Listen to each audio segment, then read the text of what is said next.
എവളെ കാണിക്കല്ലേ കേട്ടോ ആരാ? അമ്മാച്ചി. ഓ എന്നാക്കമ്മ. Hello friends, എല്ലാവർക്കും സുഖമല്ലേ? പിന്നെ എന്തൊക്കെയുണ്ട് വിശേഷം? എന്നറിയത്തായി അമ്മച്ചി വേണ്ട. ഞാനും ഇങ്ങനെ ഇരിക്കുന്നു. അമ്മച്ചി ഓരോ കാര്യങ്ങൾ ഇങ്ങനെ പറഞ്ഞുകൊണ്ടിരിക്കുന്നു.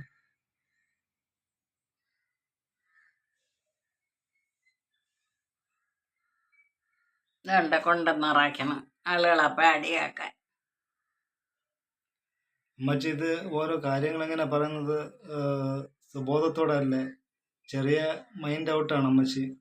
അങ്ങനെയാണ് ഇങ്ങനെ ഓരോ കാര്യങ്ങൾ ഇങ്ങനെ പറഞ്ഞുകൊണ്ടിരിക്കും. രാത്രിയിൽ ചില നേരത്തൊന്നും ഉറക്കമൊന്നുമില്ല അമ്മച്ചിക്ക്. ഓരോ കാര്യങ്ങൾ ഇങ്ങനെ പറഞ്ഞുകൊണ്ടിരിക്കും.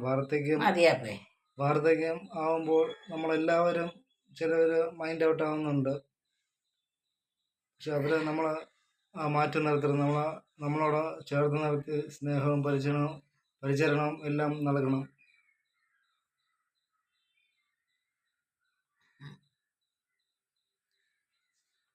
ഹാപ്പി അല്ലേ? അതൊക്കെ ഉറച്ച പണം ഇരിക്കണം അമ്മാച്ചിക്ക്. അമ്പീനടിച്ചപ്പോ